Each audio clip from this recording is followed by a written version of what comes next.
tip I have when you are talking on camera and there's nobody else in a room is to remember that the camera is your friend. You have to consider the camera as a friend, as another person in the room, because the camera serves as the conduit to your audience, who are in essence your friends. So first and foremost, you have to consider the camera your friend and approach the camera as you would your friends, with warmth, kindness, and a nice demeanor, unless you have those friends, which we all have, that we don't necessarily want to hang out with.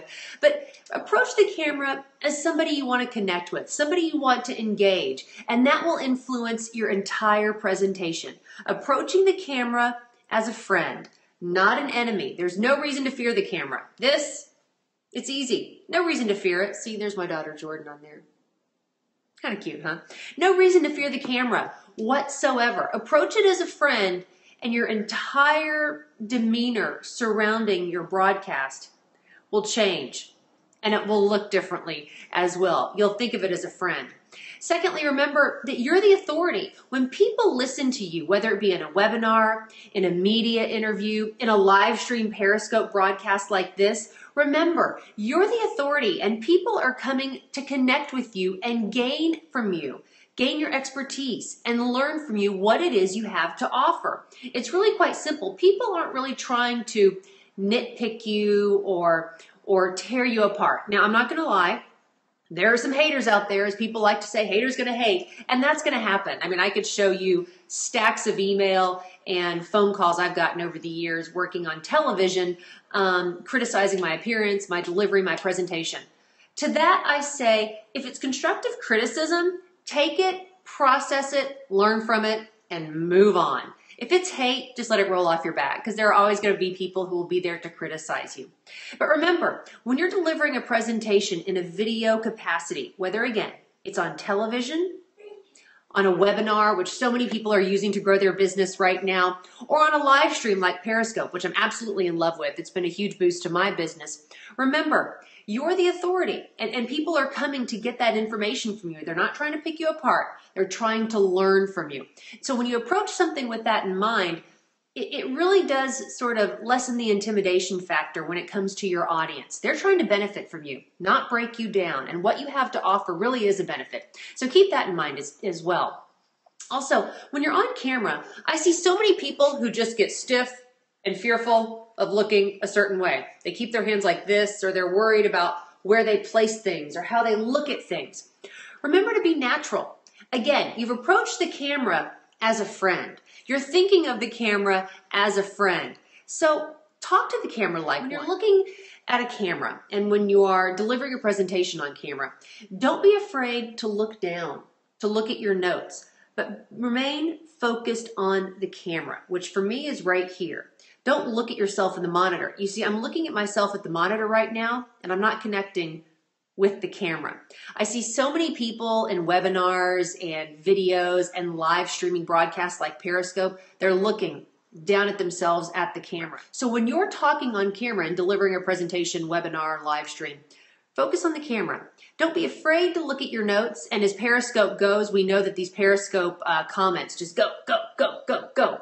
And on Periscope, it's a little bit of a different animal because you do need to look down and read what people are saying and how they're commenting and what their feedback is. But in general, when you are delivering a presentation again, a webinar or live stream, focus on the camera, not at the monitor.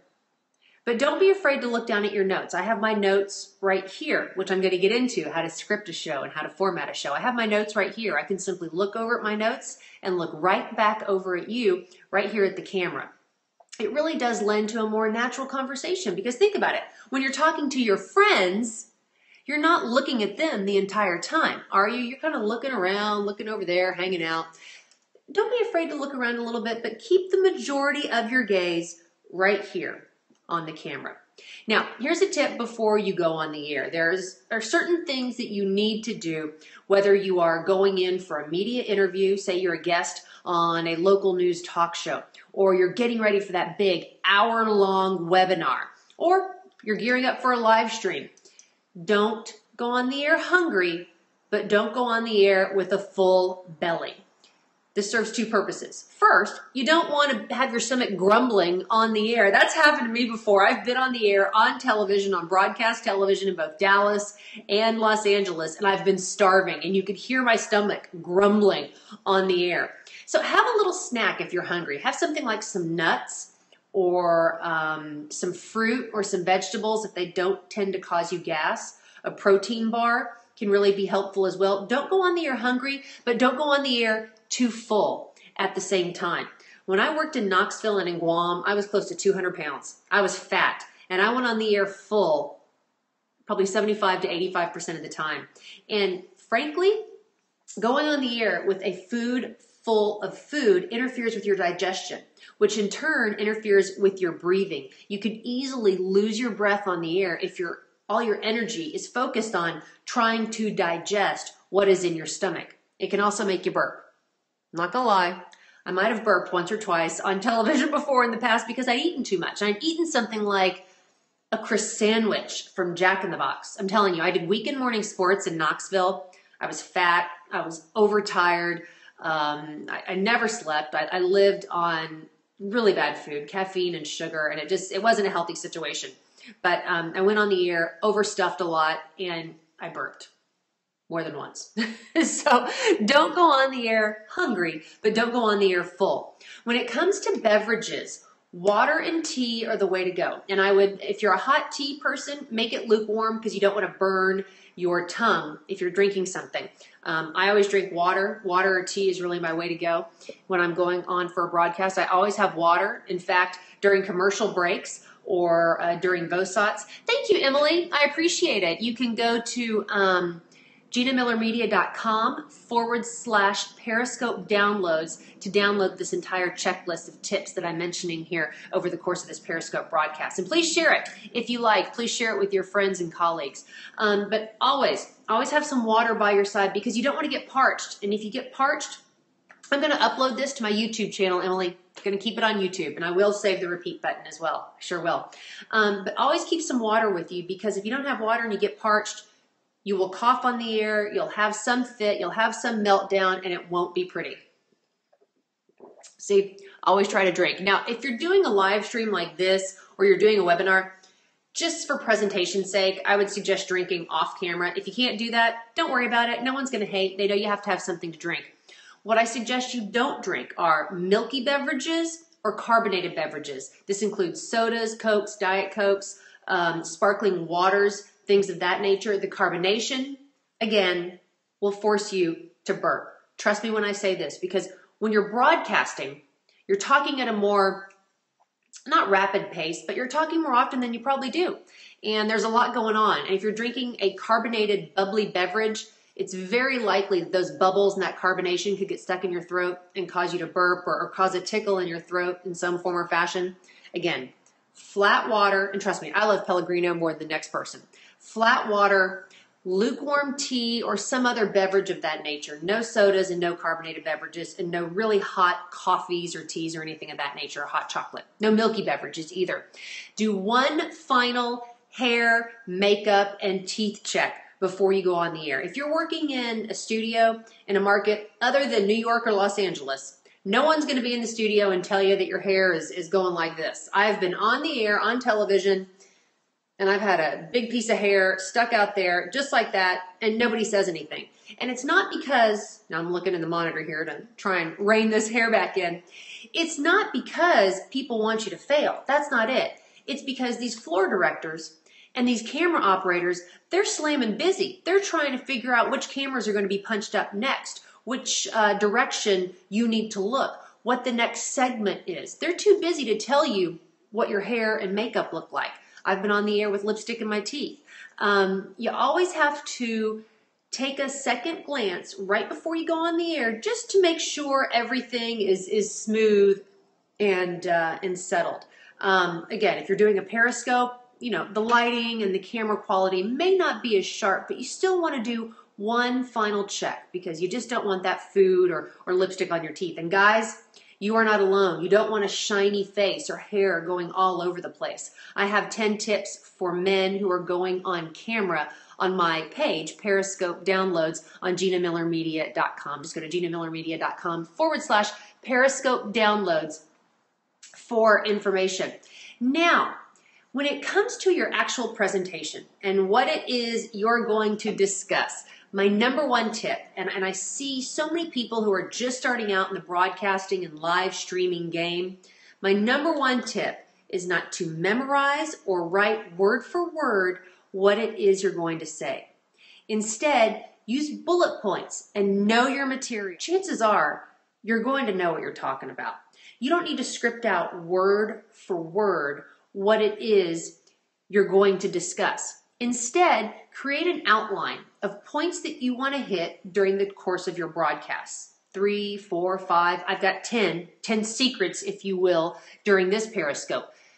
Outline what it is you want to communicate. You know, your beginning, middle, and end. Hey, this is who I am. This is what we're going to discuss. Let's discuss it and then wrap up the show. Don't script it out word for word. In fact, just create some bullet points of your information. And that's what's key when it comes to broadcasting and periscoping and live streaming and doing webinars and things of that nature. You don't really need to be on there if you're not a true authority in a space and can deliver quality information that can really help people. Now, there's something to be said for entertaining and just hopping on there for, hey, this is fun. But if you're trying to grow your business, and you're trying to get new clients and engage existing clients and really serve your audience, you're going to know the information and you're going to broadcast about things that you are an authority, that you're passionate about, that you know front, backwards, forwards, upside, and down. You're going to share information that you know better than just about anyone, so you don't need to script it out. Just establish a simple outline and you'll really be okay.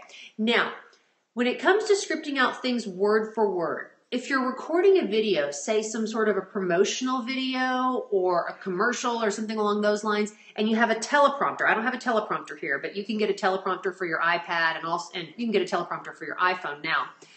When we do the news, when we're reading on camera, we're using a teleprompter a good portion of the time, unless it's in some sort of interview format.